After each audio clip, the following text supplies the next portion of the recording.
Hello दोस्तों, एक बार फिर हमारे YouTube channel reasonable study platform पर आपका स्वागत है। आज के इस वीडियो में हम जानेंगे विभावना अलंकार।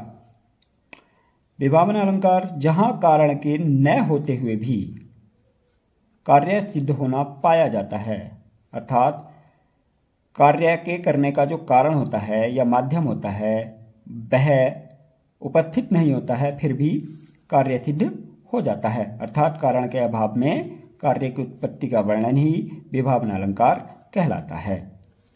इसे हम इस प्रकार समझ सकते हैं, जैसे निंदक नियरे राखिए आंगन कुटी छबाए, बिनु पानी साबुन बिना निर्मल करत सुभाए। तो यहाँ निंदा को अलग रखने की बात कही गई है और कहा गया है कि बिना पानी और बिना साबुन के भी स्वभाव निर्मल हो जाता है। यदि निंदा को परे उठाकर रख दें या निंदा का त्याग कर दें तो हमारा स्वभाव अब निर्मल हो जाता है। अगला उदाहरण है, आनन रहित सकल रस भोगी, बिनु बानी बक्ता बड़ भोगी। आनन रहित, आनन का मतलब होता है मुख या सिर के बिना सकल सभी रस भोग रहा है और बिना वाणी के बहुत बड़ा वक्ता है। तो यहाँ बिना वाणी के कोई वक्ता कैसे हो सकता है, क्योंकि वाणी के बिना तो बोलना संभव ही नहीं है।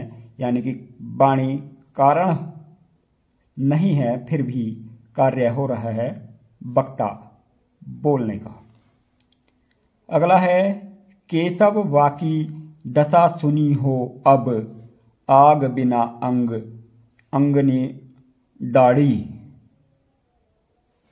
केशव अर्थात श्री कृष्ण ने उसकी दशा सुनी तो आग के बिना ही उनका अंग अंग दहक रहा था। तो यहां भी हमारा विभावना अलंकार है। मूक होए बाचाल पंगु चढ़े गिरि पर गहन।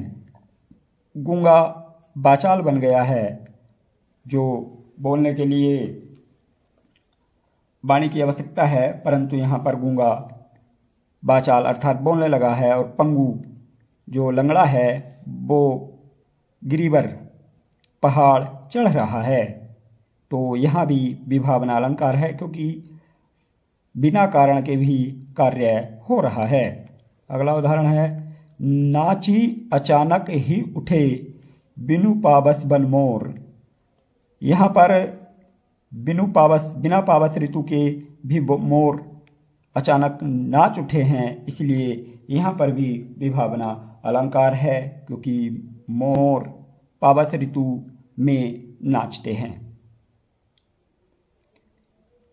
तो यहाँ हमने देखा कि विभावना अलंकार में अधिकांश जो है बिना, बिनु या रहित शब्दों का प्रयोग होता है। इसलिए हम विभावना अलंकार को याद रखेंगे कि ये शब्द जिन वाक्यों में होंगे वह वाक्य विभावना अलंकार के होते हैं। यदि आपको यह वीडियो पसंद आया हो तो हमारे YouTube चैनल को ज़्यादा से ज़्यादा लाइक और सब्सक्राइब कीजिए। धन्यवाद।